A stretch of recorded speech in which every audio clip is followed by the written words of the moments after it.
Hey, welcome everybody. Welcome to Reconcile.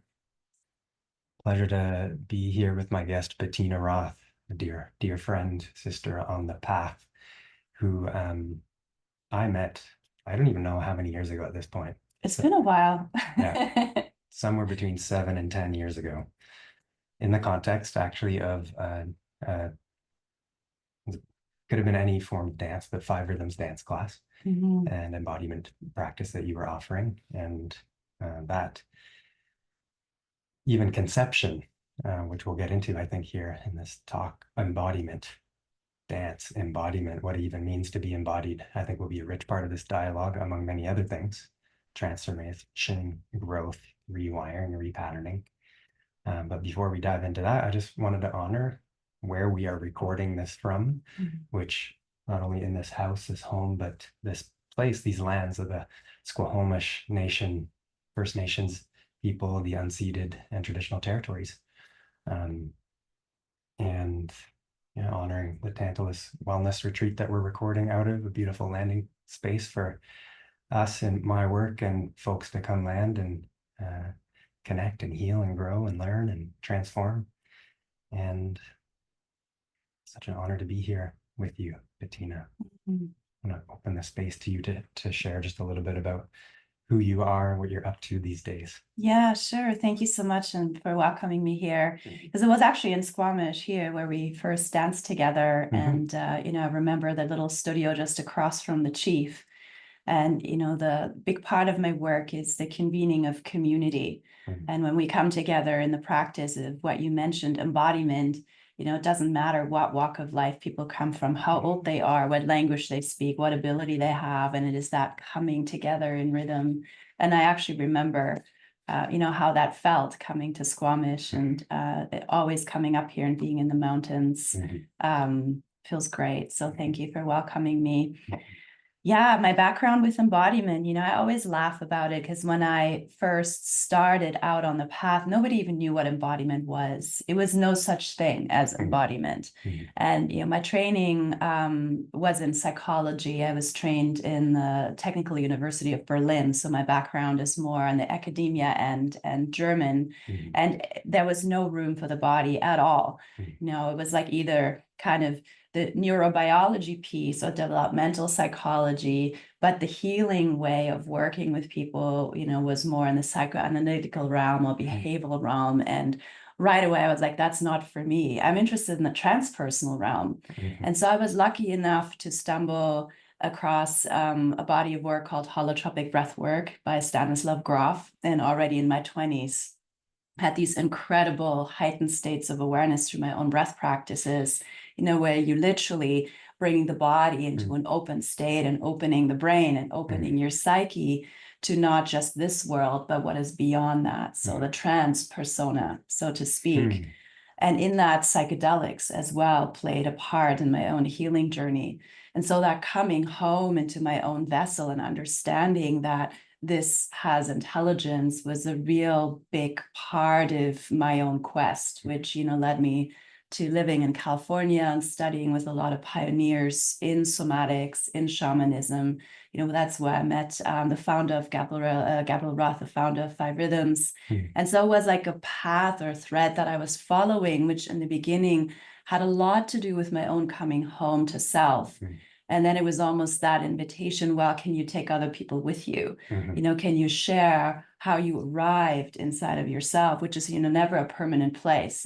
It's a place that we need to find every day. But can you do that with other people? Mm-hmm. And so I landed here, in Vancouver, Canada, more than 20 years ago. And I think my work here, it was really born from that place of community building, community weaving, creating a sense of belonging for myself and sharing these tools that I had picked up, from years of study. Mm-hmm.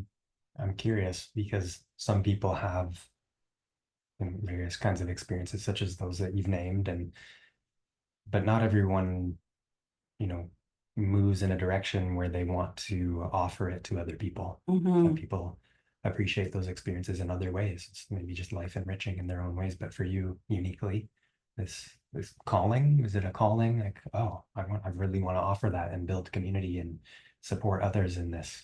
Can you say a bit more about Yeah. how that moved you that way? When I remember speaking with Gabrielle Roth, like I think I was maybe 25 or 26 at that point, and she had invited me to become a teacher of her work. And my brain was telling me, you're an academic. You're supposed to go back to Germany and get your PhD and, be in research and make good money. Yeah. Like, why do you want to follow the shaman woman? But there was a path of initiation and purpose and calling that was so clear. And in that calling, when we become, you could say, an embodiment or of an energy, of a practice that has been, let in, let out, transformed in your own body. It's like you as a vessel yourself, hold a certain frequency.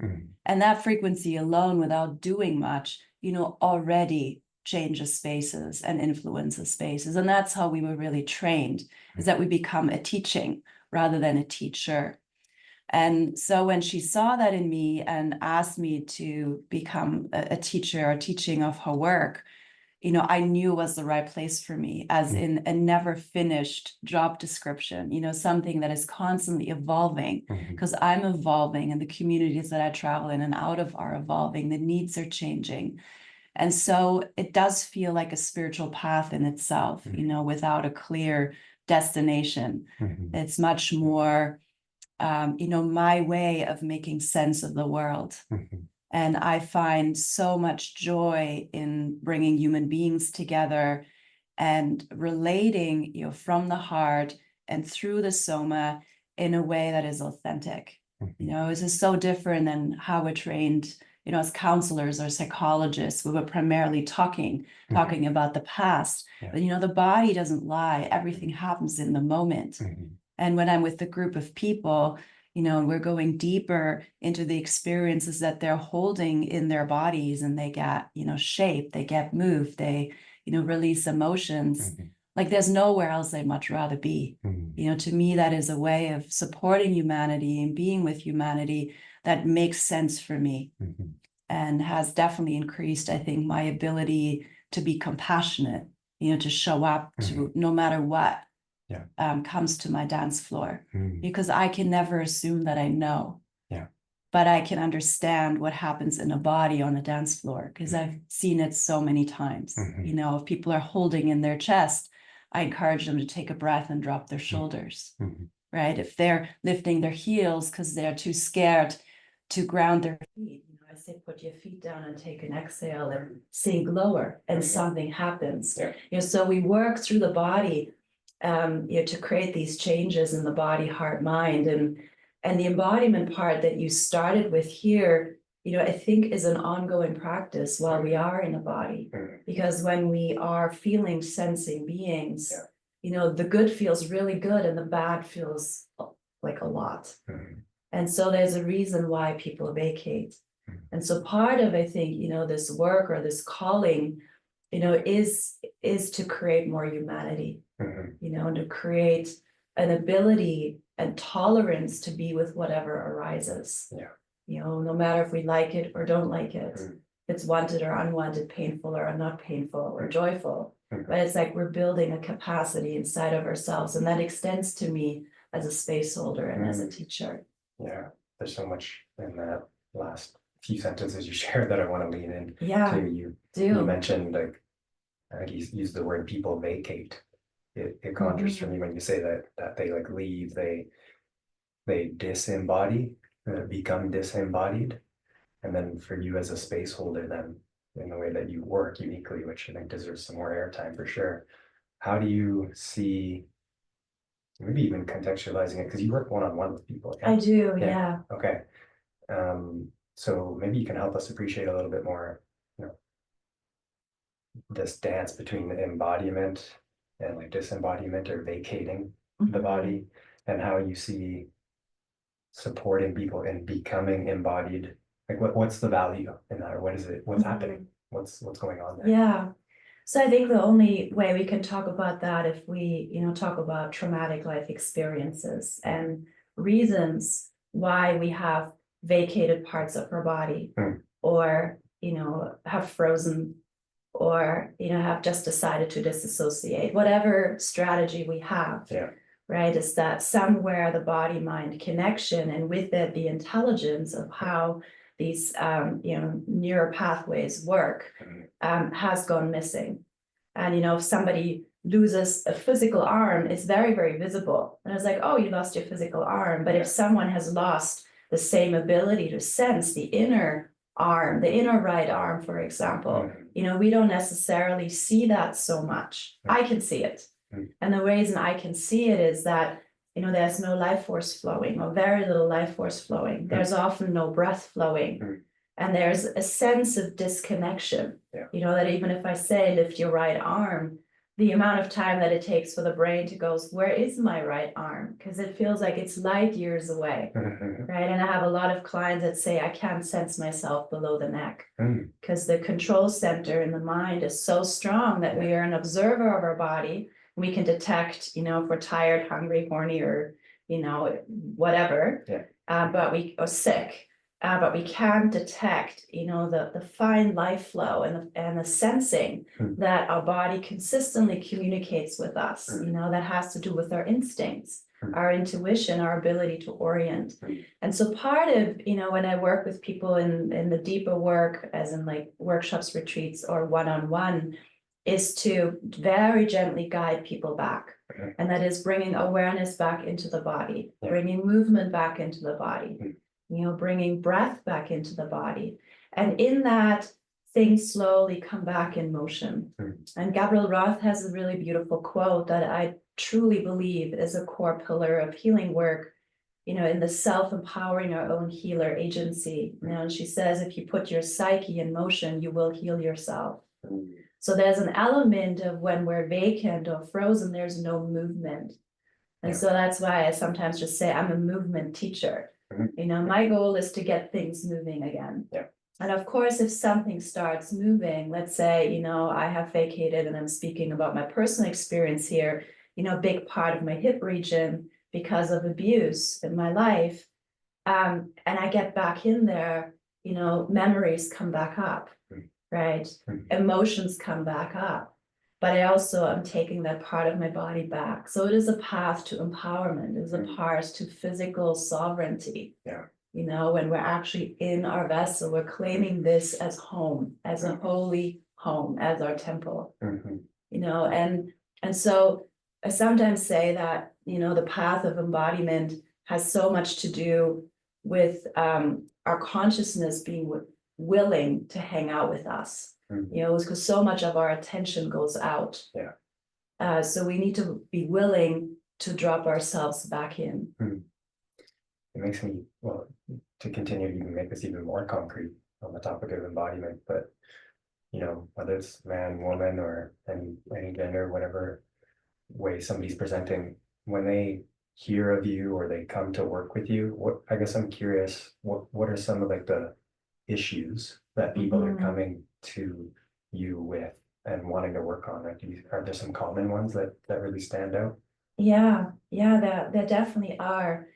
I get a lot of people that are very sensitive, you know, hypersensitive nervous systems, very anxious, kind of that wired outward, you know, the kind of hyper alertness.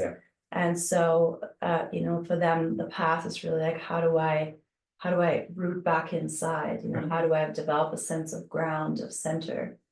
And then I work a lot with people in life transitions, actually, when, you know, the mind says one thing, the heart says something else, and the body usually shuts down. It's like, I don't know what to do, I'm stuck. And I love working with that, because then we also tap into habitual patterns. You know, the mind loops in certain ways. Right? Or, you know, the emotions run in certain ways, because some are okay and others are not. And so, you know, when I work in the more, you would say, coaching approach, I fall back onto Wendy Palmer's work, which comes from Aikido, nonviolent communication, and, you know, Buddhist practices of mindfulness. And so a big part of it is to become aware of where we get stuck. And so a lot of, the client work when people come is first of all to create awareness so that then they can take responsibility and go, yeah, you're right. I get triggered again and again, or I trigger myself again and again. Yeah. That's why I get stuck. Yeah. Or that's why I get anxious. And I think the range of people that are coming is quite vast, but what they all share is a longing to be at peace and to live at home in their bodies and to feel more powerful. I think the words that I hear most often, especially when I work with leadership development or people that do public presentations, because I work in that world as well, I want to feel confident in my body. I want to feel at home. I don't want to feel awkward. Yeah. And that includes very simple things sometimes, like let's practice standing. Let's practice walking. Yeah. Where are your eyes when you walk around? Right. Can you open your senses? So in some ways that coming home and remembering ourselves, is a really big part of what I do. And depending on the level of disconnection or traumatic imprint, those journeys can take a lot of time. Because if it wasn't safe to be at home, right? We need to face all these aspects of ourselves, that have told us to go elsewhere. Yeah. So the wiring of body and brain takes time.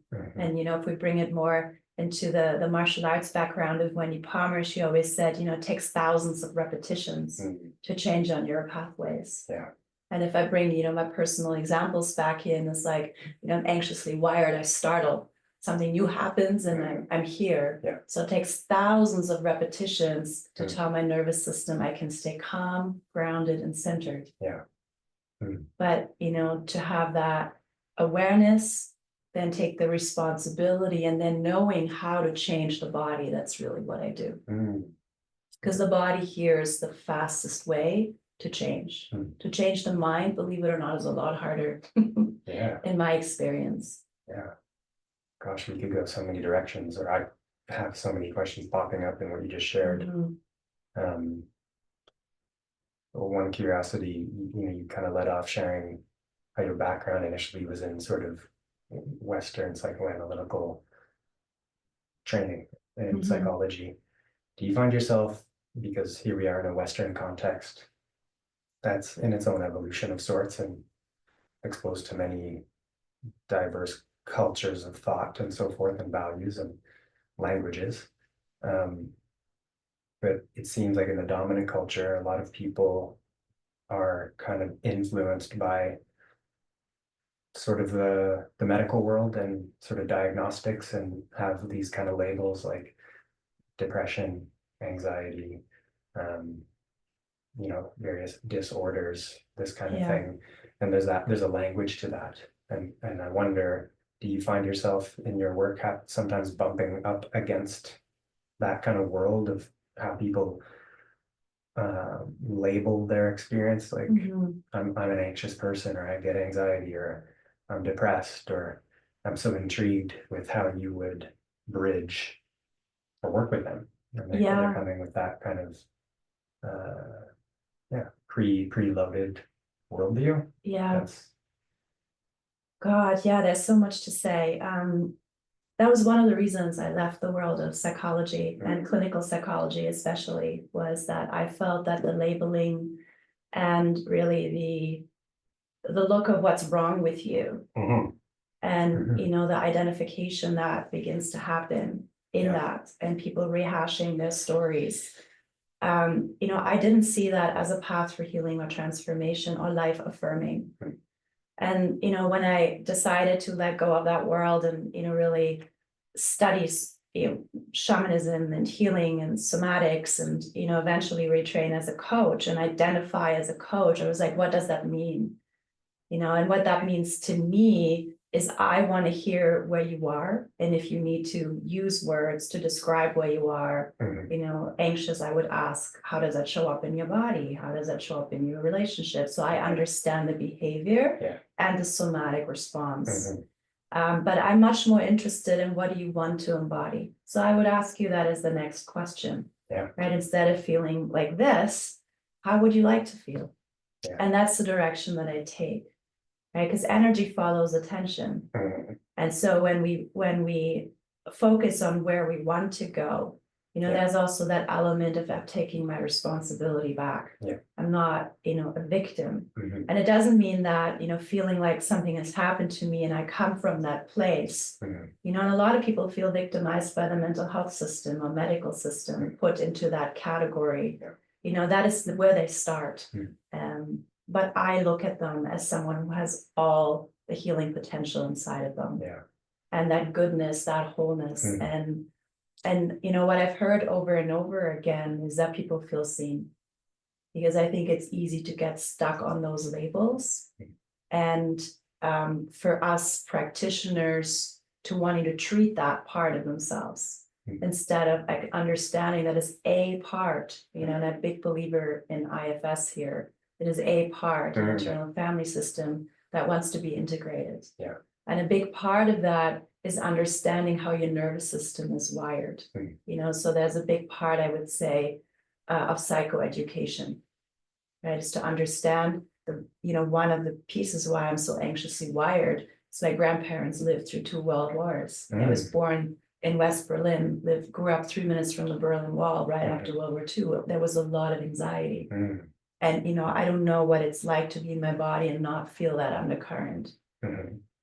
But I know so many other places inside of myself that I can reside in, that when that shows up, it's more like, here's an ocean wave arising, and I have the tools and capacity to be with that and manage through it so that I can come back to all these other places inside of myself, which are much more calm, grounded, and connected. So it's a path of integration. Totally. I think that's what I can describe rather than diagnosing. Yeah. Yeah. The word that stood out to me there is residing, when you use that word. Yeah. Taking up residency in one's own being, house of being. The house of being. Yeah. And I guess on that note, for example, a lot of people in my work and friends, just people I talk to, my work in particular though is, you know, whether they're saying it explicitly or implicitly, is this feeling like,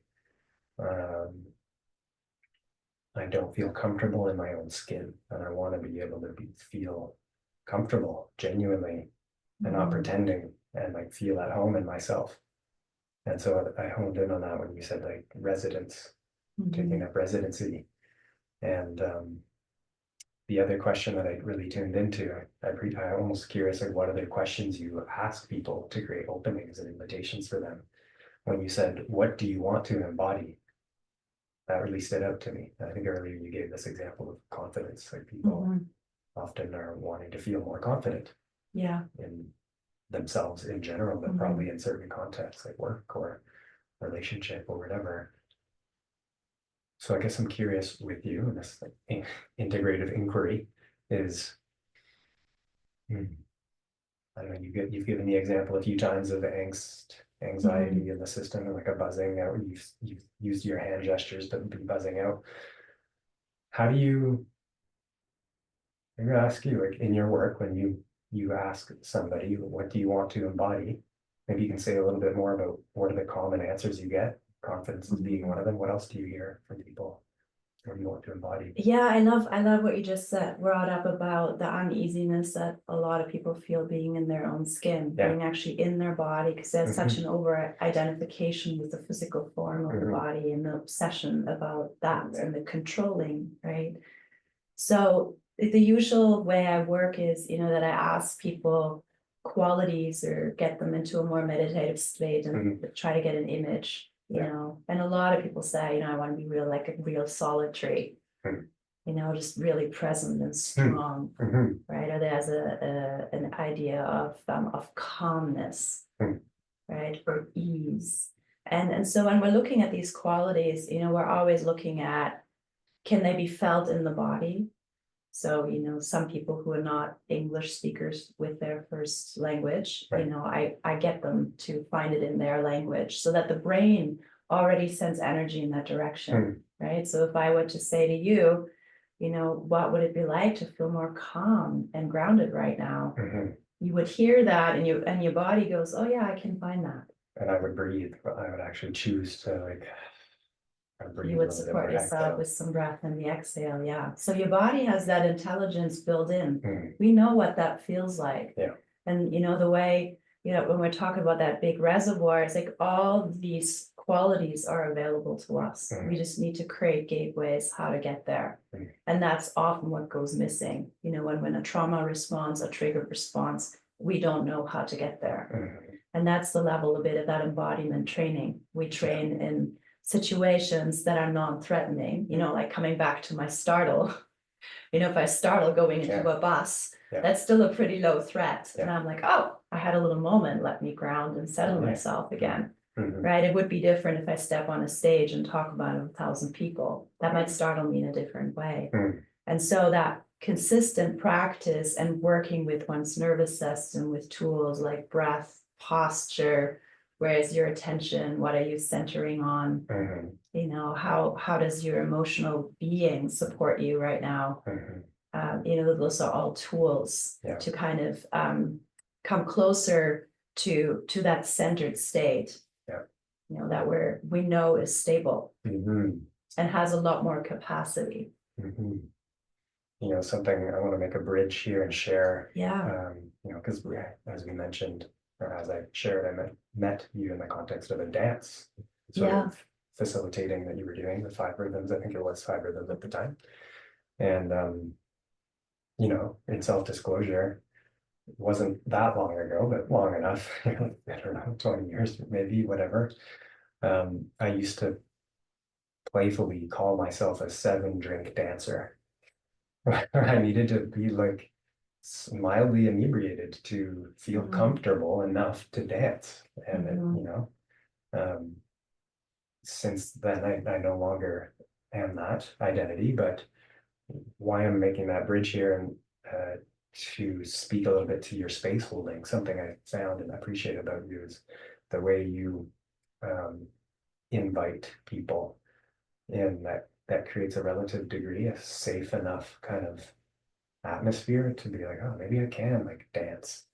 And for now, for a moment, I'm just tuning into that part of me, and anyone else that might be listening who's had that experience of being, you know, maybe it's at a wedding, or maybe it's like any other music playing and the possibility of being moved to dance is there, and they are like petrified of that. No way, I can't do that, or that's an anxiety provoking thing, which it used to be for me a lot. Yeah, I'm tuning into that process of moving from what feels like a perception of threat and anxiety. And like at the time, like, you know, I would have been on the sidelines watching people dancing. Like, I wish I could do that, like secretly wanting to be able to be comfortable enough to be dancing on my own, or, you know, with that woman, or just for fun with my friends or whatever. I don't know, this seems like a really rich and important thing to mention, because you probably have seen it for years in people and seen people who've been a first time, you know, showing up with you, and then long-term people. And I guess I'm curious, anything coming up there for you on what you've seen in other people, and can you say a little bit more about, yeah, that art of supporting people in finding the courage or feeling encouraged enough, or the willingness to try moving their body in a way they haven't done before, Yeah. you know? Aw, thanks for sharing that. 7-drink dancer. I didn't know that about you. Yeah. Yeah, it's so interesting too. You know, the kind of cultural piece is really important. You know, when I was still teaching in Germany, there's a lot more men that dance, and it's much more embedded in the culture. And when I came here, you know, people told me, oh, Canadian men don't dance unless they drink. And I was like, oh, that's so interesting. And so there was not a whole lot of men when I first started. And, you know, one of the, I think, pieces that we associate with dance is I have to be a certain way to be a dancer, or there are steps and I'm clumsy, I don't get my left from right. And we associate a specific form. You know, most of us have been introduced to dance as a form. And what I love about the 5 rhythms as one form of conscious dance or ecstatic dance, which is really an authentic way of moving, and we work with people in wheelchairs, we work with old people, we work with kids, where it's really not about looking a certain way. It is an authentic movement form that actually is coming out of the formless. And so I've always felt that, to have a space, and our spaces are very diverse. We have people of all different cultures, abilities, ages. For somebody to come, as you're describing, who has a high level of holy shit, they might just come and observe for a little bit. And then they see, somebody who is an incredible mover and somebody maybe who's just in the corner wiggling their shoulders. And in some way, I think the modeling of what's already there, gives a lot of permission. And, the way we hold the space, we welcome people, the type of music that I choose, and definitely the facilitation that I offer is really all about, there's no wrong way, there's just your way. There are no steps.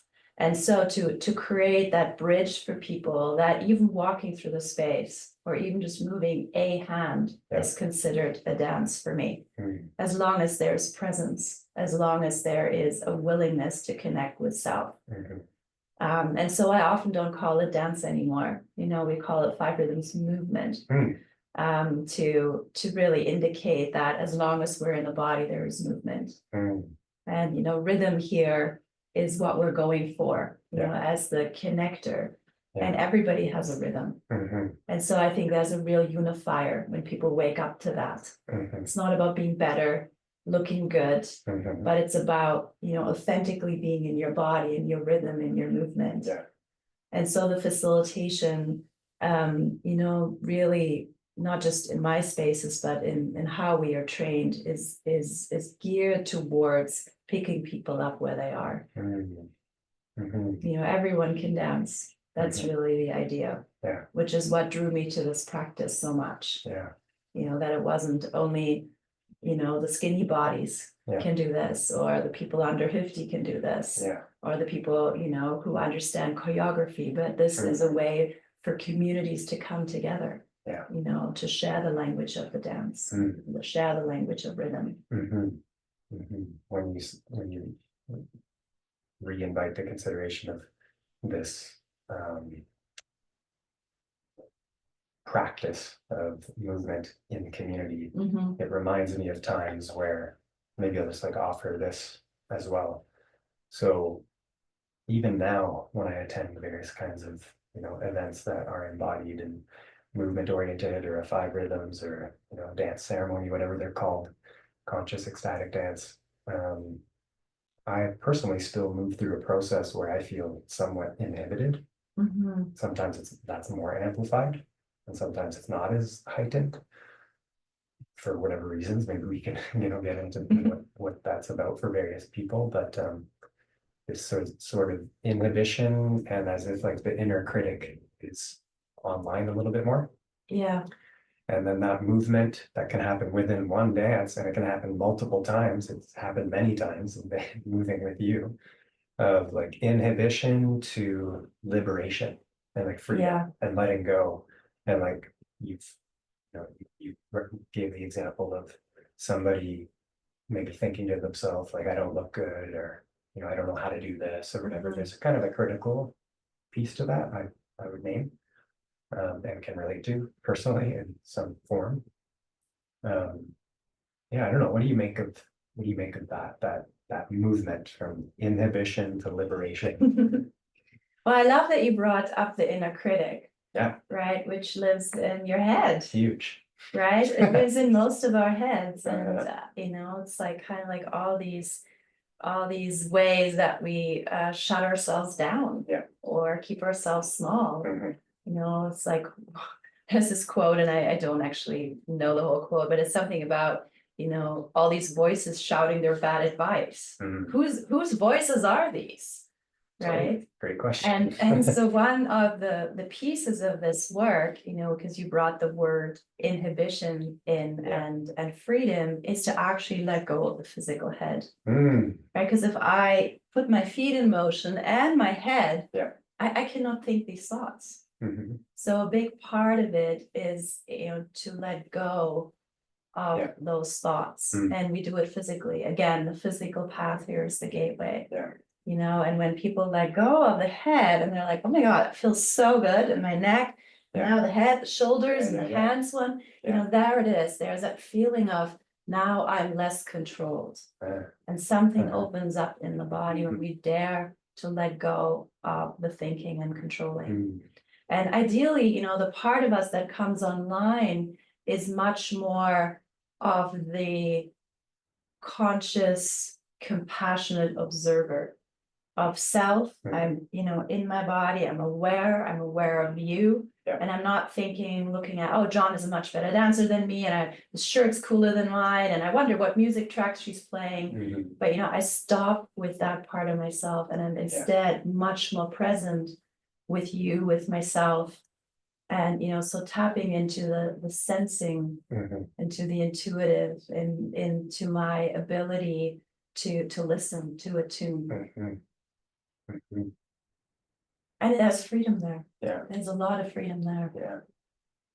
Have you worked with anybody, spoke to anybody, witnessed through either one-on-one or, in your more collective offerings, retreats and ongoing classes? People, share their personal accounts of like moving through trauma. Yeah.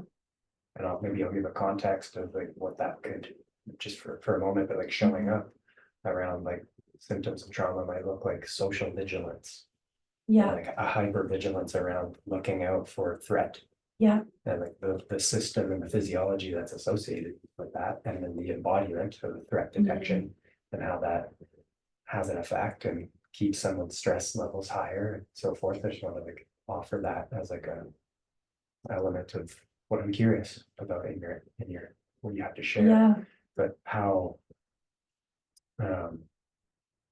curious if you've gotten to talk to anybody around like how they've moved through and transformed and evolved through Yeah. the embodiment process. Yeah, that's such a good question. The immersion that comes to mind that was a real eye-opener for me that I'm still actually reflecting upon was one that I held a couple of months ago called The Stories We Hold, where we were using the 5 rhythms practice as well as some other healing tools and communication tools, including storytelling, to identify the stories that have shaped me. And they may include even stories of my ancestors or stories of myself in other lifetimes that are kind of like the thread that have woven themselves through. For example, the person that you're describing, that whatever traumatic imprint is hypervigilant and socially anxious, right? It's like, what is that story that's running underneath that? And what I heard over and over again in that workshop is, if I'm, as somebody who goes through this process, no longer overriding what's actually happening, but I feel safe enough to turn towards it and move with it and begin to be curious and care about that part, it can change, right? If I am with another person and instead of keeping them out, I'm suddenly going like, oh, this person is friendly. Let me just try to be with that person. It is a corrective experience that happens in the nervous system. So, these changes don't happen overnight. But I think that the practice itself, the community, the safety of the spaces and the agreements that we create, all that contributes to the shift in these deeply seated patterns, right? That can unwind themselves bit by bit. Or transform themselves bit by bit. And a lot of it has to do, as I mentioned earlier, with habitual ways of holding our nervous system, right? Even, the anxious, the shoulders up, all senses are out. It's like, do I have to do that when I walk into a room? Not really. It's a habit. Right. So the awareness piece is a big one, finding these other places in our body, but most of all, being willing to turn towards yourself and doing that in a supportive environment. So one of the stories we hold, is that what the retreat was called? Yeah, that was my latest one. So what I want to ask on that, kind of what I'm picking up from you there. You know, one way of working with, you correct me if I'm missing it, but and part of what I'm hearing in the stories we hold is another language that could potentially mesh with that. Again, correct me if I'm missing mark here, but the beliefs that are operating in somebody, Yeah. core unconscious beliefs, maladaptive beliefs. Some beliefs are better, more valuable than others and serve a purpose, but sort of you can look at them cognitively, like I have these beliefs and they're not really working for me, or but the stories we hold conjures for me what I think of in my work and call somatic narratives. Yeah. Like the stories that are embodied in the body. It's like a somatic imprint, essentially. Yeah. Yeah. That are kind of woven into the part of the personality that's intended to protect and defend a person, protective mechanisms. And so, yeah, I don't know. What do you think about that? I guess just the stories we hold. I'm offering this idea of somatic narratives, or suggested somatic imprints. Yeah. And then I'm even like curious about how you would work in a coaching context and then dance, but you are overtly working with the shifts in physiology in a person's system, right? Breath, movement, awareness of like muscle contraction, and embodiment of moving through the relationship you have with space. And the mind's going in so many directions right now, but yeah, there's a lot that unfolds, isn't it, Yeah. in these states, because there's also an element of heightened awareness, Mhm. right? That's Five Rhythms is practice that puts us into transpersonal and ecstatic states. Same as psychedelics would, which in some ways makes it easier to help shift these deep-seated imprints because we have a lot more awareness. Kind of like sometimes I say, instead of being in your mouse vision and being really focused on that's the one thing that's not working, I'm suddenly more of an eagle perspective and go like, holy shit, now I can see it. Yeah. Now I can feel it. I can see where it's connected. Yeah.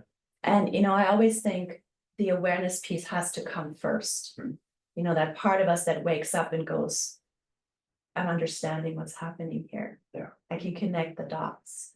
And to bring in a client from the stories we hold, who worked also with me after, she said to me, I can see now how my own story through the suffering of my relationships with men got lived by my mother, and I just got chills all over by my mother, by my grandmother, how it's been weaving through the female lineage. And now here I am at 70 some years old, and I feel like I can change it.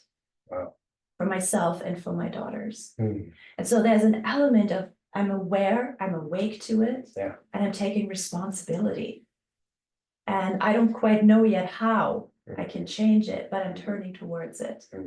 And embodiment and the Five Rhythms practice, the same as I would say medicine spaces, there's an element of transformation that is catalytic, like we cannot predict what happens. Healing is not a linear process. And what I've learned, from all these years of working with people somatically is that the body has its own timing and its own wisdom of what it's ready to reveal. And I'm not going to pry into it. But what is ready to open will open. And through something opening, something else will open. So it's like, if we're looking at a system that's been stuck, one client said to me once, here are all my bad memories. It's a black box. Can I just hand it to you? I said, there's gold in there. Let's see if we can poke a little hole in. And then we poked another little hole in. And things started moving, transforming, right? And so I think in some ways, and I don't know how you feel about your clients, but I often feel like we're kind of like doulas.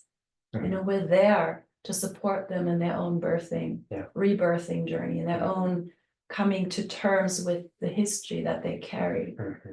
But really holding the portal open for there is a possibility to heal, but you get to do the work and I'm right there with you. And to me, there's a real difference in that approach than what we talked about earlier, where we diagnose people and tell them they're sick and they need medication.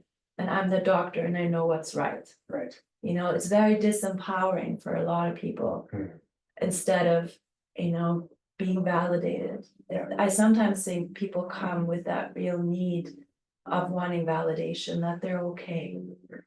You know, that what they're experiencing has a place too. And so, because you asked how I start my sessions, there's usually a lot of listening, and validating and normalizing of people's experiences. Because there's so much shame that we carry, I feel, and guilt around not being quite right, or not fitting in, or not having our lives together. And, you know, on the embodiment journey, you know, I think that's even one of the pieces there, that we're so used to looking at a body, and the body has to look a certain way, especially with the younger generation. And just that ultimate invitation to become yourself, unapologetically. You know, how you look, how you move, how you feel, the gifts that you share. And, you know, when I see that journey in some of my clients, it makes me so happy, because you can see how people suddenly become radiant, right? It's like they become themselves. And is that healing? Maybe. Is that coming home? I would say yes. Right? Shedding the layers that you're not. Like a snake shedding skins, you know. And the dance is a beautiful metaphor for that, because every time we come, you know, we can go through a process of transformation, even if it's just a small, shaking out a tight shoulder, or a sad heart, or a worried head, you know, and see what happens when we dare to move and be present with ourselves. One of the things I'm tuning into personally, and in our dialogue right now, is, you know, potential embodied beliefs that can be operating in a person, and I've been one of them, and can be at times one of those people, where there's you know, say in the context of a dance situation, I mean, you mentioned shame. There's so much shame that a lot of people can carry around just being a human being, just like having and being a body, and like what one looks like, and all the things. What I'm curious about, or like tuning into, is, you know, one of those stories that somebody can hold, like the world is unsafe, or people aren't safe, or you know, people aren't to be trusted, or I'm not good enough, or these kind of core beliefs that are like lenses that influence the way somebody is perceiving from another lens, maybe misperceiving, but, you know, not to go down the rabbit hole there. You know, those beliefs have probably served a real intelligent, important purpose for somebody, to help them feel safe enough to operate in the world. You know, and in my own personal process of connecting with you in like dance and other contexts as well that are overtly embodied based, I can be one person coming into like a context of a dance where almost like some of those beliefs could be potentially operating, go through this authentic movement practice, and almost like be leaving a different person. In the sense of like, I'm connected to the people around me.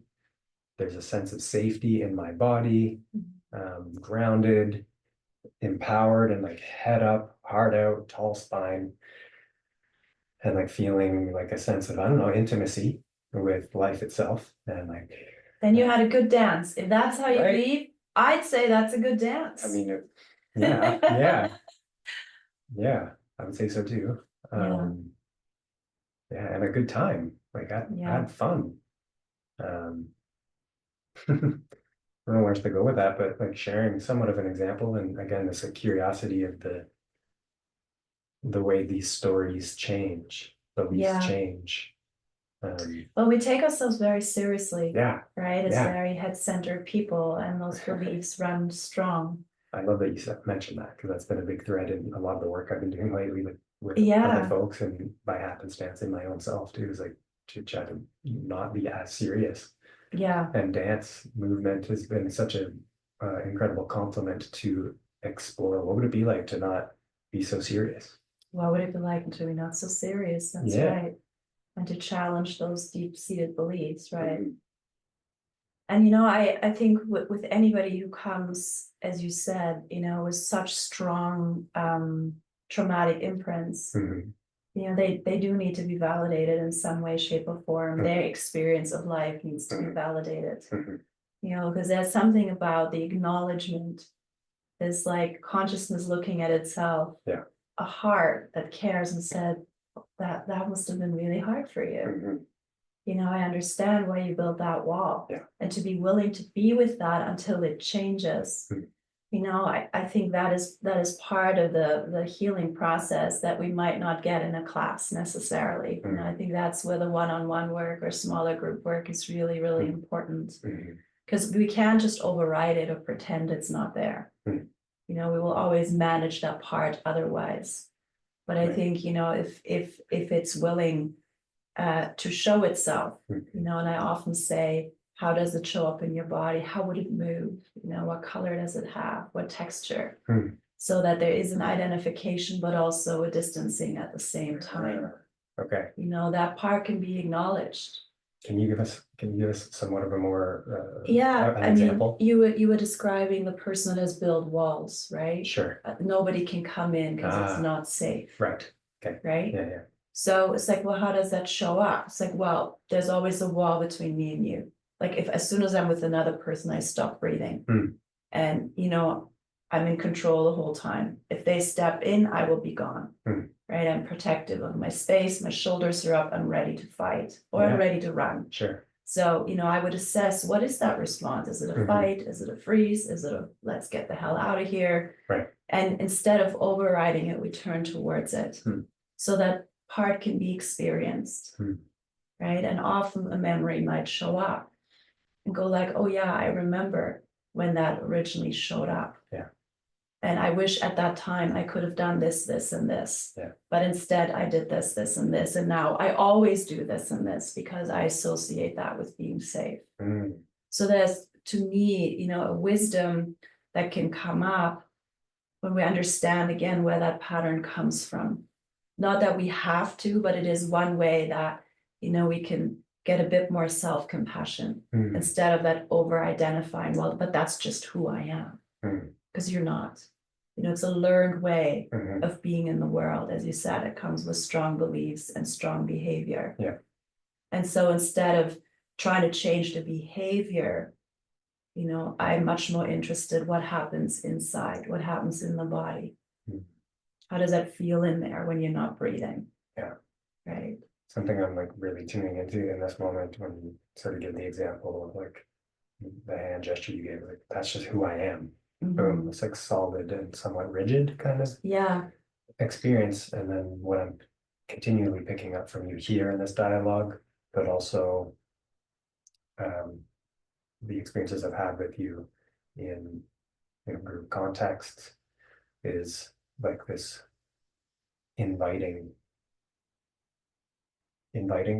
atmosphere, like inviting an opening. Yeah, I like how you bring the fluidity back in, right? Instead of rigidity, the fluidity.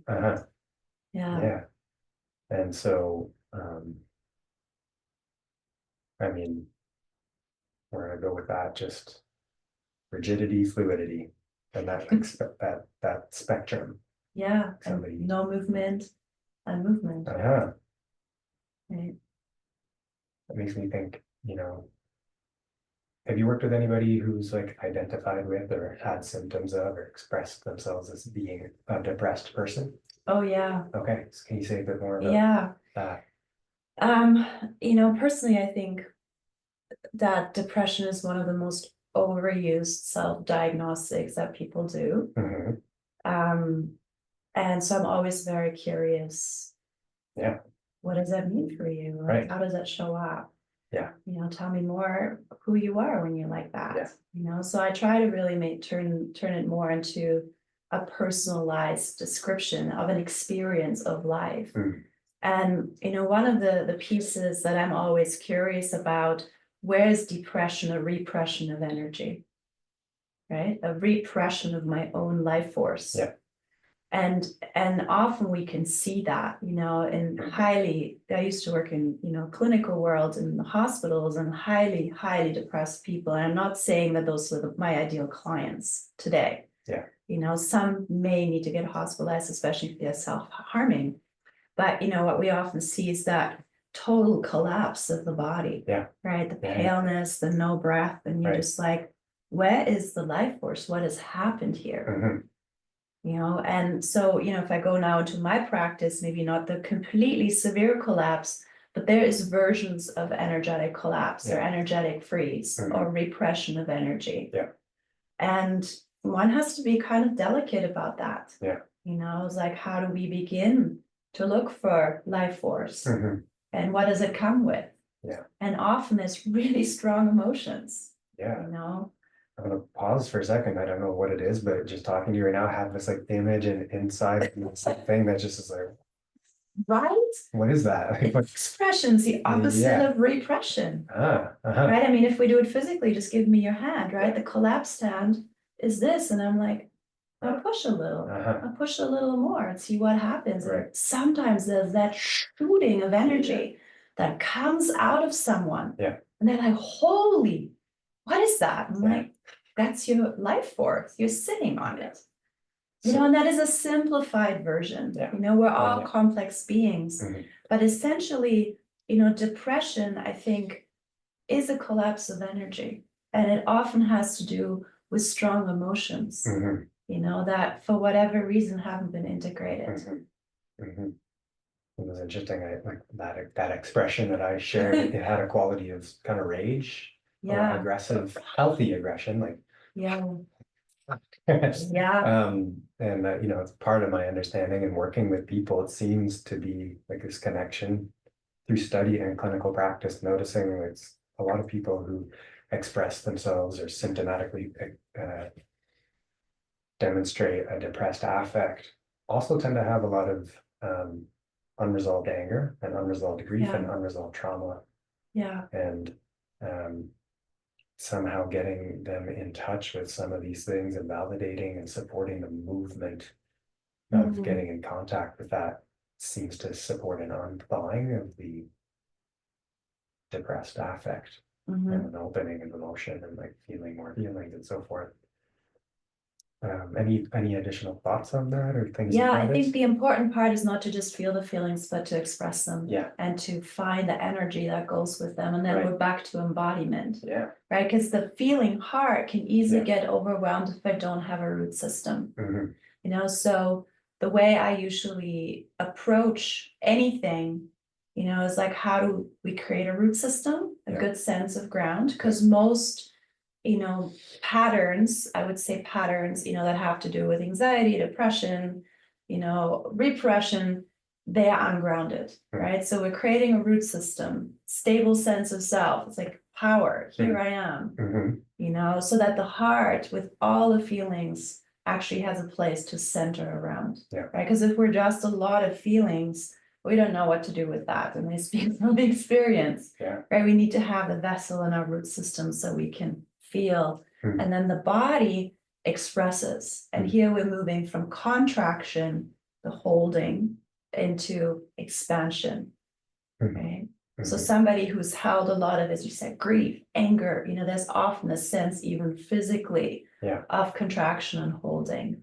So part of it is the undoing of that, you know, in the jaw, in the hands, in the shoulders, you know, so that the length can come back in. And in that process, you know, energy begins to flow again. You know, so a lot of people, you know, I suggest that they get body work done.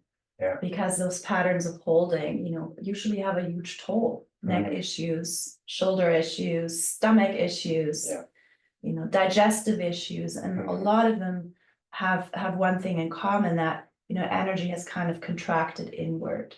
And I think anger in our culture is often, and grief are the most common ones that we tend to hold. Interesting. Right. And then we're back to the stories we hold. Yeah. And often with these emotions, there's a story that we have also put, right? I wonder if you resonate with this sense that I get from this topic is a story, or part of the story is something like, I'm not allowed to have this experience, to this emotion. This anger is not just, and this feeling is, I'm not allowed to feel this way. Which brings me to something I'm curious to ask you. How it's a relation, it has to do with relationship, therapeutic relationship, and like your role as coach or space holder, supporter. How important is it to like have this sort of being witnessed, but it's not just like a vacant witness. You're like here with your whole self and your whole embodiment, and you certainly, something I really appreciate about you is you really embody what you teach. It's inspiring. It's you role model it. You model it to people. Wow, she's so like free in her body and like effing solid at the same time, and like energetic and like boundaried. And so all to say, from it's like this question is sort of relational. It's like, how important is it to have somebody like yourself, or somebody as a a grounded mirror to support this transformative growth process of holding inhibition to freedom and expression? Yeah. God, I think I've been learning so much about that, reading more about attachment theory and the importance of trust building and witnessing and experiencing safety energetically, which a lot of people do not know what that even is. They cannot reference what it's like to trust or feel safe if they have not experienced it. Right. And so, I think the trust building and becoming a real person to someone through my own story, through my own vulnerability, to be relatable, is probably a much bigger part of the exchange than I would even admit, or would know. But through my own healing experiences, and I've had, the pleasure to work with extraordinary therapists and healers myself, I know that the relational element was utterly important. To be validated, to be seen, to be heard, to be encouraged, to be given permission, to express these deeper emotions where everything in you is screaming, I have no right to, or it's wrong, or the shame that takes over. So, I think the way I work with people is I don't spend too much time on listening to their stories for too long before I share something of myself. So that it's like, here's a shared path to evolution. And we're in roles here. You're my client and I'm your coach. And what is your intention? How can I support you? So I don't try to take on too much responsibility and be like, I'm here to fix you, but I'm going to hold you accountable. And so that's why, I think coaching is not necessarily for people that are really, really heavily traumatized, because they might need more something like somatic experiencing or internal family therapy. It's very therapeutic and very slow. I think the approach that I take does require that people can work with themselves. And, obviously when they're in a difficult spot, I'm right there with them. But the approach, to take responsibility for one's own being in the world, I would say requires a certain type of person. To say, I know that I do that. I get aggressive and defensive every time somebody points out a flaw in me, and I'm willing to take responsibility for that because I want to change that. I don't want to yell at my kids anymore, to give an example. Right. I wouldn't want to try to convince them to be a different person. But I'm like, I can hold that for you, to be a loving, compassionate father. And let's understand why these patterns, these triggers keep coming up of aggression and anger. And then, we work with their story, their body. And, with the goal. And then they go home and they get home play or practices. Because these practices need to be integrated into the day-to-day. Do you mean like you give them literal practices to I try give it them on? literal practices. Yeah. So again, the idea is that, you know, the neural pathways that we have had for a long time are like superhighways. Yeah. And it's so easy to go back to them. Yeah. And to make these changes, Mhm. we need to set time aside to practice, Mhm. right? And usually I give a practice for the body, for the soma, practice for the heart, emotionality, and a practice for the mind. Mhm. And sometimes it involves the fourth quadrant as the social, you know, so Yeah. it might be a relational practice, or even one that includes a nature practice, you know, because that's, I think, part of our healing too, is to remember the bigger body that we're a part of, Right. you know, Mhm. to connect to the environment, to the land, Mhm. you know, to nature as a resource. Mhm. Mhm. Early in our conversation, you used the word tolerance, I think, Yeah. in regards to, you know, the human experience of how one tolerates or does not tolerate any given experience or amount of energy or emotion or and so forth. I guess where I'm curious there, we've talked a little bit about, you know, defensive strategies and stories held and maladaptive beliefs and how they're kind of woven into the physiology and the breath and the embodiment. And that's something I tuned into as like one distinct and really valuable area to examine and investigate and explore in an embodied way and various other intelligences. Do you find where I'm curious to go here is and to offer a concept that I learned from a book I'm tuning into and really stoked on called Conscious Loving by Gay and Catherine Hendricks. Oh, the Hendricks, yeah, they give this this idea concept of the upper limit problem. Anytime somebody's approaching, you know, not anytime, I should say, a common experience of leaning into an edge of something that maybe they're wanting to lean into, like more intimacy, connection with self, or just more connection in general, or stepping into that thing that they've been working towards, whatever it is, like a new work endeavor or vocation, or standing up to speak, whatever. They give this example of the concept of the upper limit problem. So they bump into this place that they haven't been beyond that, and oftentimes what they say is like they'll do something to screw it up. Yeah. And to return to the old. It's a way of sabotaging. Another sort of synonym, I guess. Yeah, it's the classic self-sabotaging thing. So I imagine you've seen this in some fashion, probably a lot in your work. And like, how do you support people? I see this as a dynamic coming out of the defensive strategies and leaning into your like more full potential in an embodied way. Anything you want to comment on there? Oh God, that's a rich conversation. I feel like that takes me straight into, you know, more the leadership work that I used to do, because there, of course, we work so much with visioning and results. Yeah. Right. And very goal oriented. And you know, if we're somatically not ready to take the next step, or if we're sending mixed signals in ourselves, like a green light, a red light, an orange light, and it's like we don't know how to move forward in a congruent or unified way, right? And so I think with anything, if there is a change, you know, we need to see, am I actually moving as one unit? You know, is my life force on board? Am I a full yes of taking that next step, right? Of giving myself my energy to this. And if I'm hesitant, I'm actually pulling away, let me investigate what's going on. Right? Maybe I don't feel safe, maybe I'm tired, maybe I'm not ready, maybe I'm not walking with the right people. Right? Same with the heart. You know, if I'm emotionally not fired up and like a clear yes, the heart will pull away. And it's like, I don't think I can be in here. And the same with the mind, right? So I often say it's the green light, green light, green light approach.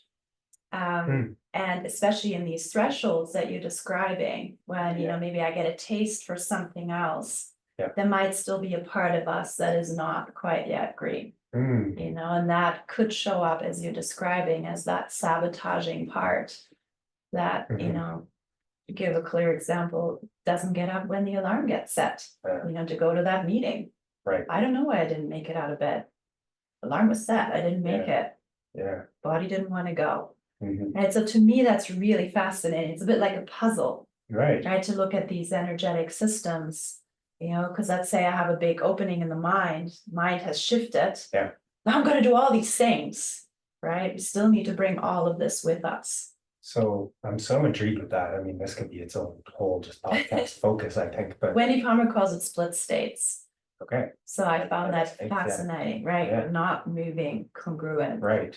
Now, so what it brings up for me is like, maybe one example is partnership where people are developing more and more connection. They're getting closer. Maybe it's a newer partnership and intimacy is growing and it's becoming more vulnerable, but the connection's growing. A classic example of somebody like pulling, it's unfortunately classic, but somebody pulling back. Yeah. Like a relational dance. This intimacy is too much. It's terrifying me. So maybe that example will weave into what I'm curious about further on this topic is an individual is working to repattern their system where in the past, this part of them would have continually said no and not agreed to whatever it is, whatever it is that this individual is up to. Like, this intimacy is too much. I'm going to recoil them. Actually, they want to be in connection. Yeah. I guess I'm really curious because you said there can be one red light, one yellow light, one green light, two green lights, one red. But this old part is the one that's saying no. It's saying no, and it's taking over, right?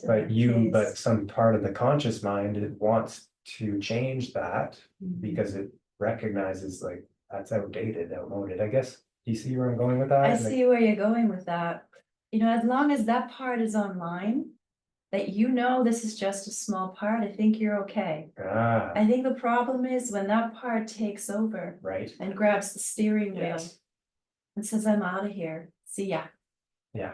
Right, because that small part can't handle it. That's the flight response, or that could be the flight response, freeze or falling or whatever it is. And we brought in IFS earlier, internal family systems, and that whole idea that as long as center is online, the part of me that can be compassionate and stay engaged, as long as I'm identified here, all this can come up because I have the capacity. Okay, I can tolerate. Right, that part to be there. Yeah. But if it takes over and that other part goes missing, I overly identify with that part. Right. And it's like it's running the show now. And it's running the show. And that part might want out because it's too much. Right. Right. And how to work with that, that is a real art. That's an art. That is a real art. And especially when the person really identifies with that part. And there's a lot of wounding there. And there's an embodiment to that part. Like there's a physiology to it. There's muscular holding patterns to it. All of it, and a huge emotional piece too, right? It's like, and when we look at relationship, and I always love that image. It's like we start out here and we're like, oh, hi, so nice to meet you. And then, we get closer and closer, and eventually patterns begin to overlap. Right. And some fit like gloves. It's like, oh, this is so cool. Yeah. Feels good, but some don't. They're like these little hooks. Right. And you can easily feel like there's no way to come back here. And for some people, they need to do that to go, but I'm over here. I can't feel myself here. I'm too entangled. It's too much. Right. And so the art is really, I think, to notice when we do that in relationship and do that again. So that the relationship more and more actually is here. Yes. Right. If both partners are willing to do the work. I don't counsel or coach couples anymore. I did that for a while and I found it fascinating, but also really intense. Well, because of those overlaying patterns. And you can even see it physically. One person's energy builds, the other one stops breathing. For example. Yeah. It makes me think as well how powerful, we don't need to have this word right now, but how powerful the potential within relationship partnership is to work with the relationship in a way to awaken each individual consciously to their own role, Mhm. consciousness and patterns, making Totally. conscious, and be like, oh shit, I did the thing that I've been doing for years of our connection, and these victories of awareness, and victories not just of awareness and feeling, but action, embodied change Yeah, in how you move and posture yourself and breathe or not breathe, but ideally you're choosing to breathe. and it's powerful too, you know, when there can be a transparency about the patterns, That's right? huge, And huge. like, you know, when I go into a pattern, and instead of like getting me down, you know, you as my partner are there to support me to shift. Yeah. Right, it's like noticing you're not breathing right now. How are you doing?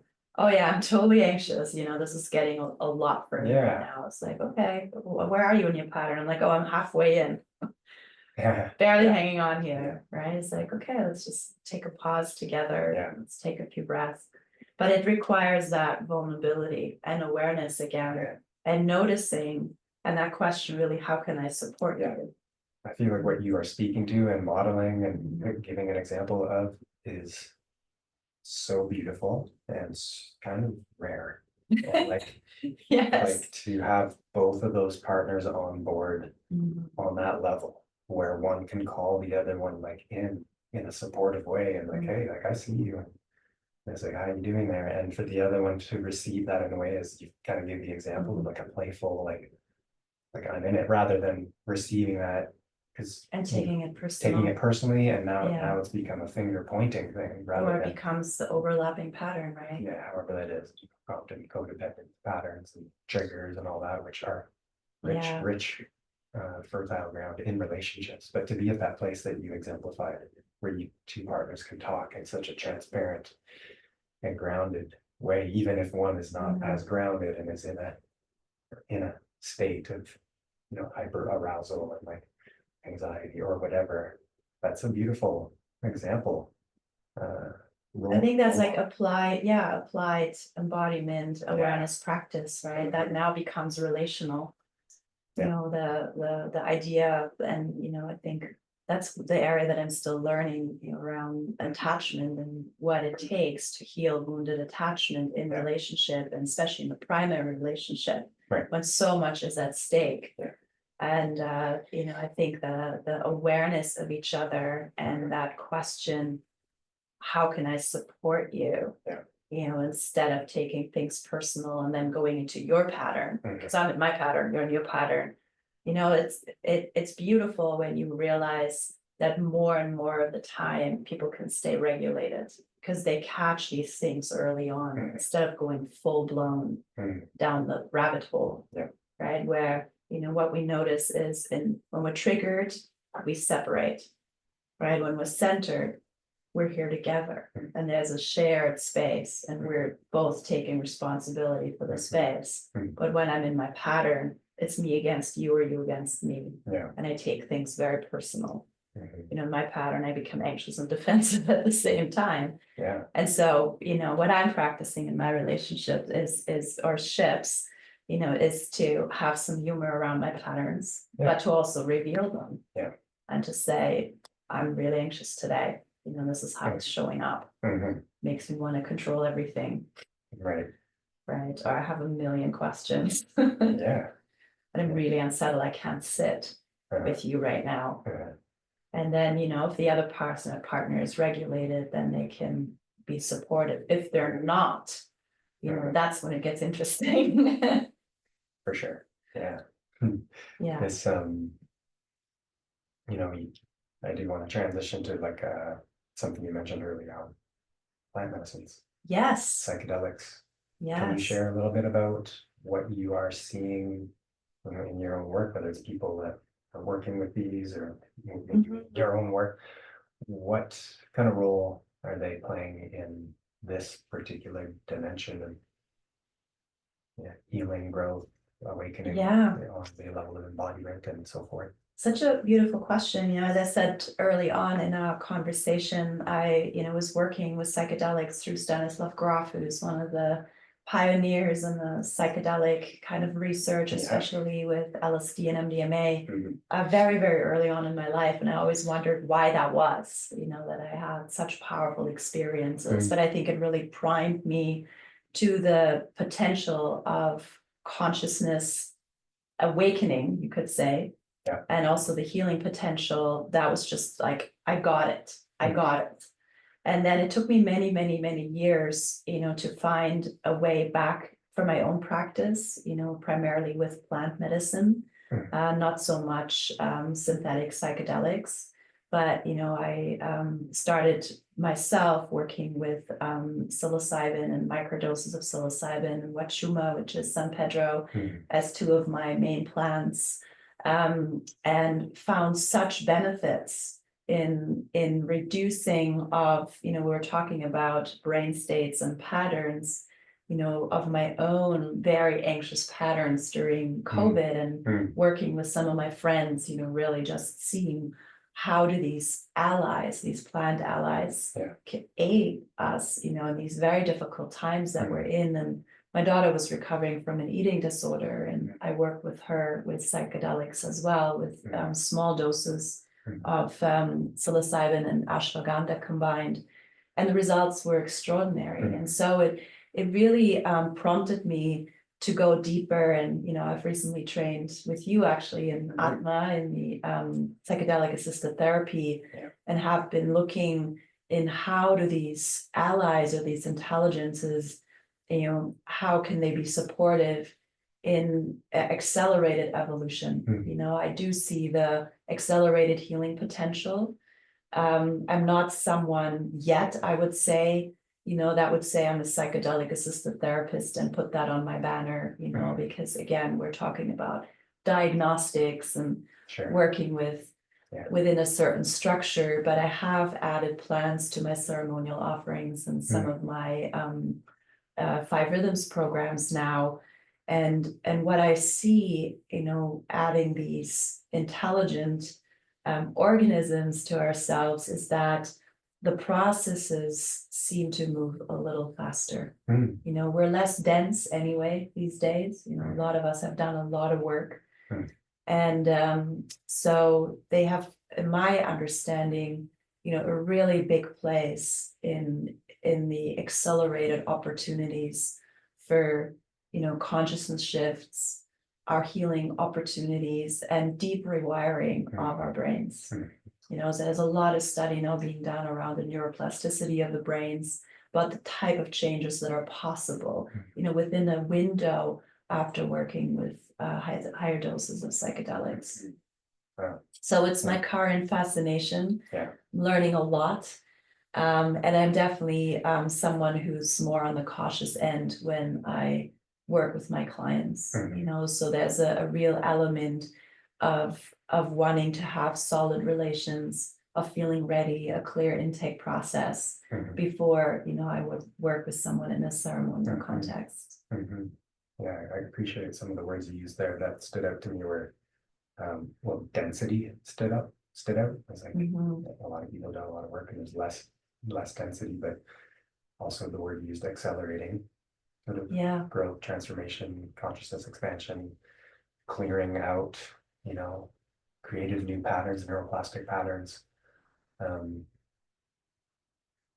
think the psychedelics are getting a lot of airtime these days, and I could go much deeper on the topic, but I think what gets a little less airtime, in my opinion, and deserves much more, is integration. Yes. I just wonder if you have any thoughts as we're approaching, near the end of our talk here, but any thoughts on integration in general, what it is, how it can be supported, how to approach that, whether it's also psychedelic and plant medicine experiences or coming to a Bettina Rothe retreat and leaving.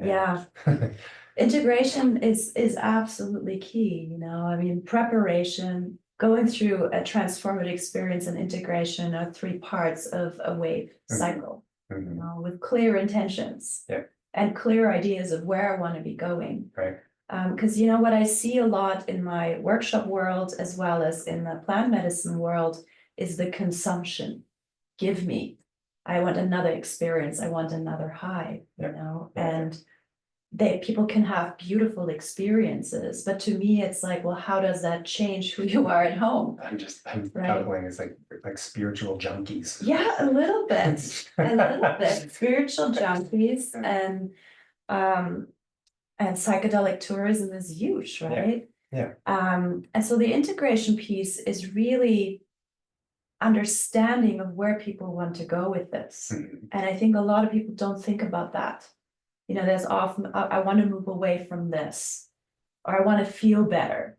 But, you know, we're talking about habit changes, you know, about different ways of, as we spoke about so much, you know, shifting beliefs, shifting ways of holding myself, shifting our ways of relating, you know, our ability to be healthy in our bodies. And so integration to me, and I'm really leaning into that, you know, with all my work, is always like, you know, what are you taking home? And what support systems do you need to be able to integrate what you truly desire and be clear what it is? Right? If you want to be fit, let's put together a program of what that actually looks like. You know, to implement a movement practice or to shift nutritional habits. So we need to be willing to be specific. So that's on the matter of habit changes. But the other part of integration, and I think that's even more important, is the meaning making of an experience, especially when we have had transcendental experiences or otherworldly experiences. You know, because in the traditional clinic world, and I just had a client talk to me about it, and it almost broke my heart.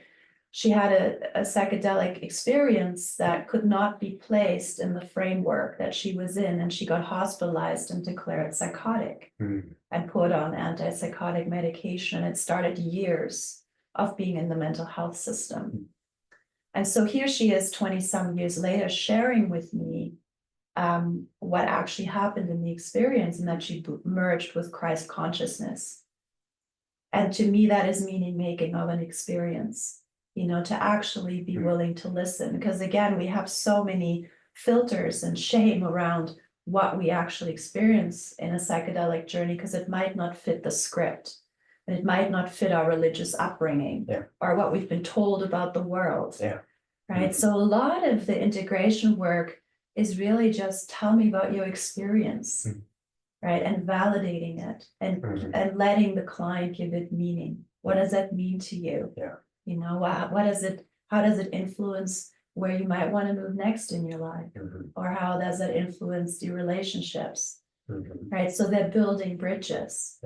And also bringing this into an embodied felt sense, right? So the embodied inquiry is really important. Can you, for the people that aren't seeing this visually right now, can you say more what you mean when you say bring this? Oh yeah, that's right. I just put my hands up somewhere around the ethers, you know, because obviously a lot of the psychedelics, there's that sense of, you know, I'm leaving my body behind and I'm transcending into something outside of me, you know, which might be consciousness of the mountains, of the plants, or, you know, merging with different beings. So it is the pulling back into the soma, it is the pulling back into the identification of this body, you know, this vessel, this is what I got in this lifetime. And the experience needs to be integrated here. It cannot just remain floating outside of myself. You know, because I think that's where the danger is of disassociation, of fragmentation, right? That I'm like, I don't even know who I am anymore. Right. So I think, you know, the clinical world that you and I both originally come from, you know, that diagnosis, psychosis and schizophrenia and all these things, you know, there is a valid point in that. I'm not saying there's not. But I think we need to be willing to widen our context when we do integration with plant medicines. You know, to be willing to assist a person through these other terrains, you know, as their psyche is working their way through. And we're holding the root, we're holding the ground, we're bringing them back into being a whole human, you know, that has a purpose here in this life. You know, because I think a lot of people go through these plant medicine journeys and they receive something and then they don't know what to do with it. Yeah. Right. You know, I heard these big messages and now I don't know what I'm doing. Am I supposed to quit my job? Or, you know, people come back with questions. And so we, as people supporting them, you know, can be ears and eyes and hands and hearts, you know, say, tell me more about that. Yeah. You know, what does that mean to you? Yeah. How does that show up? When you ask these questions, it stirs for me, you know, my impression of how you ask those questions. You're carrying a compassionate, non-judgmental, receptive, open, non-stigmatizing, you know, atmosphere of yourself, and inviting the client to connect with their own, you know, intelligence and inner authority around like you're not telling them what it meant. You're not giving them an interpretation. You're inviting them to what does that mean for you? Or like say a little bit more about that. It's like almost automatically non-stigmatizing. Non-stigmatizing and non-dogmatic. Yeah. And, you know, I think in some ways when big things like worldviews change for people. Which can happen in a psychedelic experience like that instantly. Right. Or your whole idea of what spirituality is.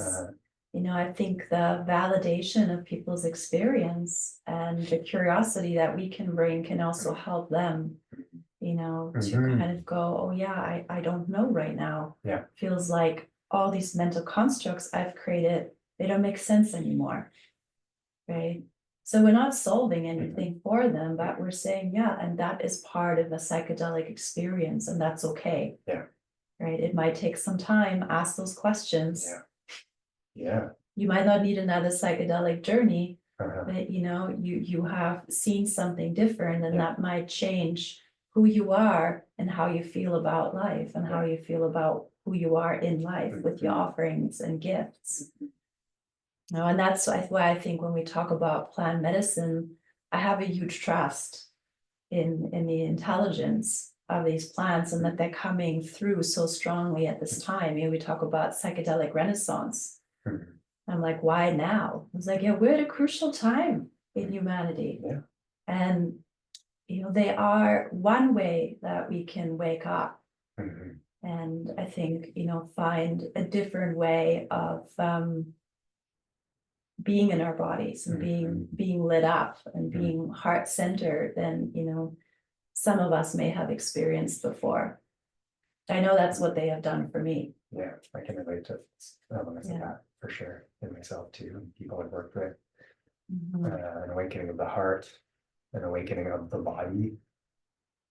It's certainly a shifting of the mind and like uprooting of, I use the word constructs, concepts, self-concepts that are rooted in the mind, and like, oh, the way I even perceived myself is not at all what I thought I am or who I am, and like all these different levels of intelligence is working. Well, it makes me curious to ask you, you know, throughout this dialogue and just in your vocation and, you know, in your world, is there anything that feels, you know, extra alive right now that maybe we haven't touched in on as like a final? Thank you. You know, I think so many of your questions just help me connect kind of the dots in my own self too, because you know, obviously when we're in our offerings, in our work, you know, I don't think about a lot of these things when I'm actually supporting people.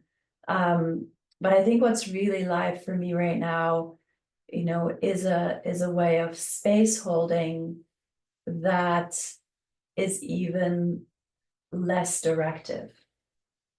You know, that is even more compassionate and allows the intelligence that flows through all people that are in the space to hold all of us.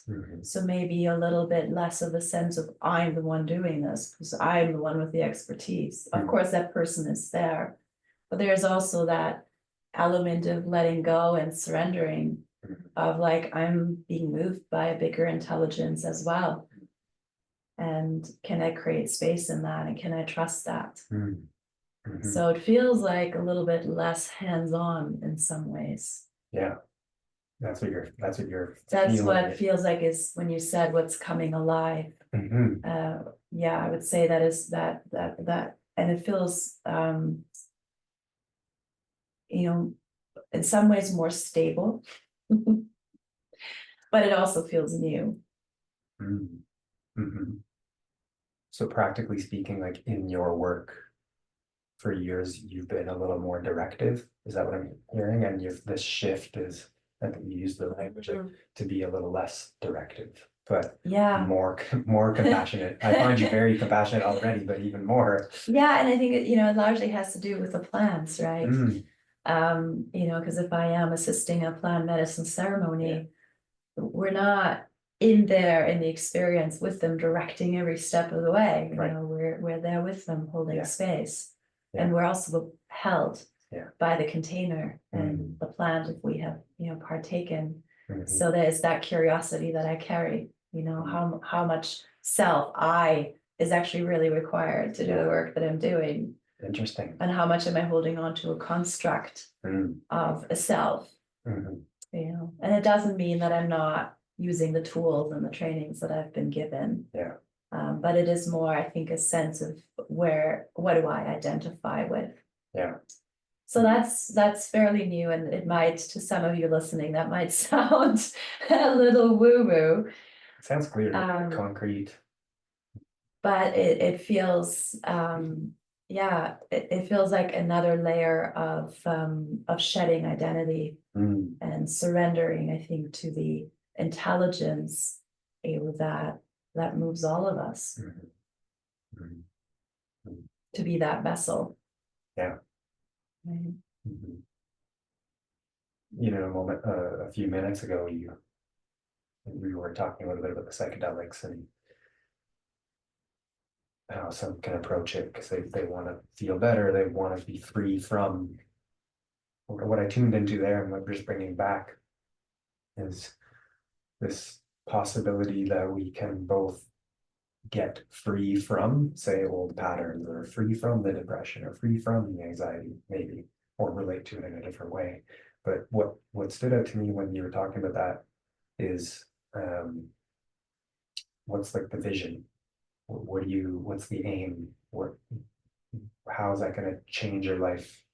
It makes me think of this dynamism between being free from, but also you as an individual are also free to. Yeah. And what are you free to do with that freedom? Mm-hmm.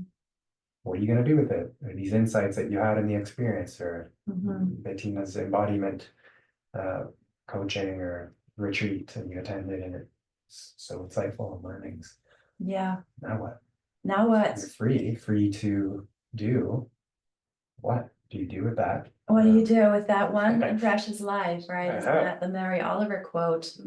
I think what I want to say in closing too, I'm just starting a training in ACT or ACT, acceptance and commitment therapy. I'm glad you mentioned that. And I think there's an element that you're describing, about our willingness to accept the suffering that we have carried, which could have come from anywhere, our ancestors, maybe it's my own, but it's to be willing, what I said earlier, to be willing to turn towards it. Yeah. Instead of overriding, pretending it's not there. But it's like, I hurt sometimes, I get anxious sometimes, I get depressed sometimes, and I'm accepting that part of myself, and I'm willing to feel the feelings that come with it. Yeah. Right? It's a consistent accepting of what arises instead of the avoiding. Yes. Right? Because the avoiding is what causes most of our pain. Right. Right? Because it's not moving. Yeah. Acceptance, turning towards is life affirming. And then the commitment part here, is what you're talking about. Yeah. I'm willing to move forward. And it's very yang, right? It is the masculine. Acceptance is the feminine. And yang is the masculine commitment. I'm willing to move forward. And how am I doing it? And why am I doing it? And I think for a lot of people to find that hopefulness that I matter, and my life matters, and my gifts matter, that in itself is huge. If we've been collapsed and stuck and hopeless. Yeah. you know, so that element, I think, of what you said as visioning, or where am I going? What do I care about? Yeah. You know, those are really potent conversations to have. And I think the psychedelic space really lends itself to that, because people tend to get moved by life itself so deeply. They're like, how can I contribute to life? Right? To myself, to the people and things that I care about. Yeah. So yeah, I think what I want to say to anyone listening who's, you know, considering a path of embodiment, or, you know, moving into a direction of working with psychedelics, that, and the most powerful thing is really our own willingness to show up for ourselves as we are, you know, to our ability to breathe, to our ability to take, you know, some conscious steps through a living room. It doesn't have to be a big thing. No, we can really start where we are. We don't have to come to a 5 rhythms class, you know, but we can start finding connection to our body and our breath and our consciousness, you know, when we cook food, when we vacuum our house, you know, when we're, I don't know, going through a forest walk, you know, that ability to wake up to what it's like to live and be in the body. And that requires getting out of the chat room, you know, the head more of the time, you know, to open our senses and to open that feeling, sensing nature that lives in the soma. Yeah. On the note, practically speaking, any other like ways or practices other than 5 rhythms or one-on-one embodiment coaching that you know, endorse or encourage people Well, to I love breath work, you know, especially for people who are like, oh, plant medicine or psychedelics is not for me. You know, breath work is a powerful way. And, you know, as I said earlier, holotropic breath work was a big piece of my life for many years, but there's so many modern forms, including Robin Clement's breath wave. You know, breath is such a powerful tool to create these type of transpersonal states that we're talking about that are deeply healing. Any type of somatic experiencing work is really, really powerful, or somatic coaching. I love internal family systems work, you know, for anyone who goes like, I have some therapy work to do. There's extraordinary facilitators and counselors out there. And, you know, I'm a big fan of yoga, to be honest, you know, to face myself on the mat every day, as like, that's a part that I show up for no matter how I feel, you know, and the tools of movement and breath. So, you know, finding some way to have a body-based practice that you do no matter how you feel, you know, to stay in relationship with yourself.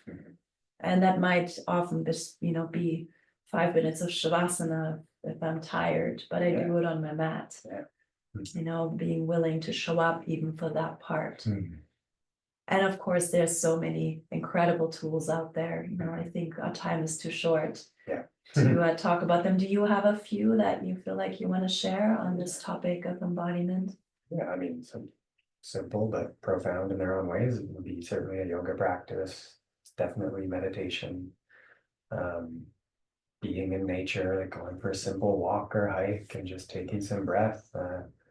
You know, feeling the resistance of weight on the body feels like a really important practice for me and for folks, like resistance training, you know, exercise bands, literal weights, to just get into the body. Simple calisthenic practices, jumping up and down, you know, like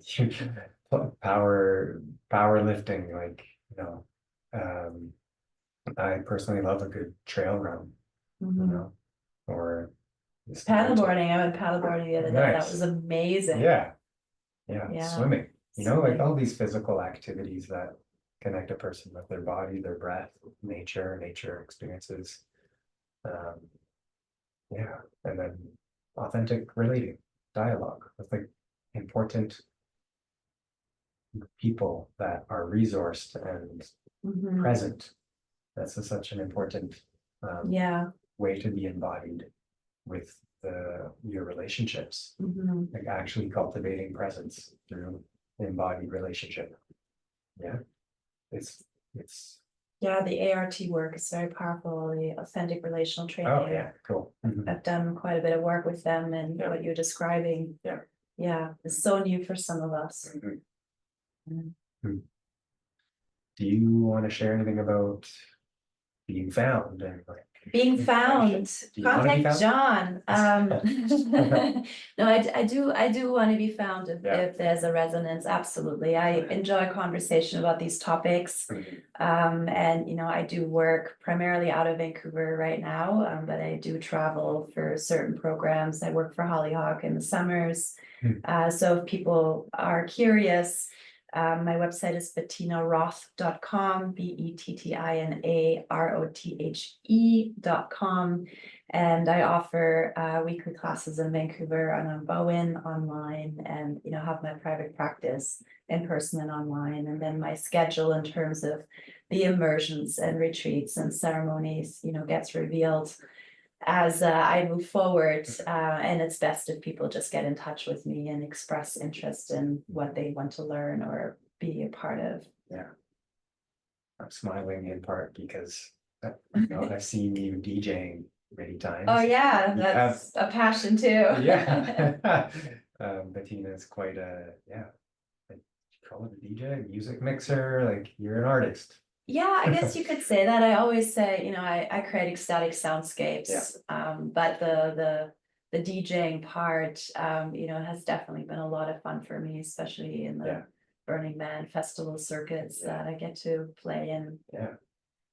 And on that note, in closing, and I feel moved, you know, that it's such an honor to know you and met you in this lifetime, been in the spaces that you hold. But when you mentioned ecstatic soundscapes, I've experienced certainly ecstatic states in your programming, in your offerings. I've experienced cathartic releases of various forms, and it's all happened within community. Ecstasis, catharsis, communitas.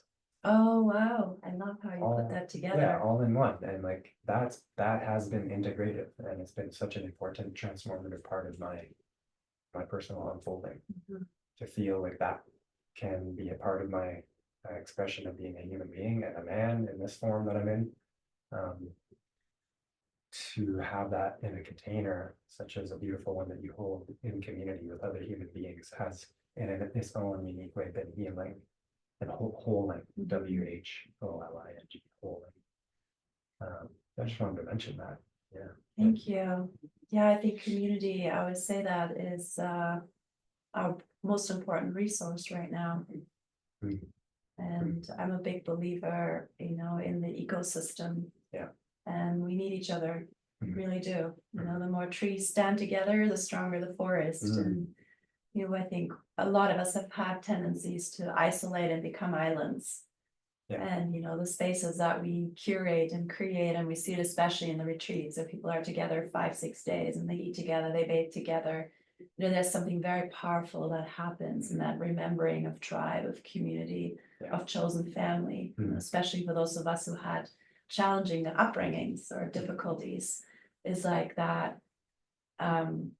revealing ourselves and, you know, being of service to another and getting support if I need it. So the communities, you know, that get, I want to say that grow outside and during, you know, these programs are a big part of why I'm still doing what I'm doing, you know, because it's extraordinary to see what happens when you put people together who care. And the projects and, you know, relationships and all the things that have come out of some of these communities is really beautiful to witness. And I do see myself, you know, as a co-creator with community, you know, because we co-create the sacred space, we co-create the events. You know, I'm definitely a space holder and the pilot. I know where we want to go. But what happens in this space is so much based on who comes and how people come. And, you know, I'm grateful that as long as I've been doing it, you know, people have wanted to come back. And so there's a sense of maturity now, especially in our Vancouver community. I've held the Wednesday night class this year for 23 years. Wow. Yeah, it dates me a bit, but it's true. And you can see, you know, that we have steep roots with each other. And and there's a wisdom in the space, especially embodied through some of our elders. That I think as people who are not used to being in these multi-general spaces anymore, there's a lot that we can get. And some of it is spoken and a lot of it is unspoken. Yes. It comes through the body, it comes through, the nonverbal. So it's a real privilege to do what I do. And, thank you so much for your support and your interest in my work and supporting your clients so beautifully through your offerings.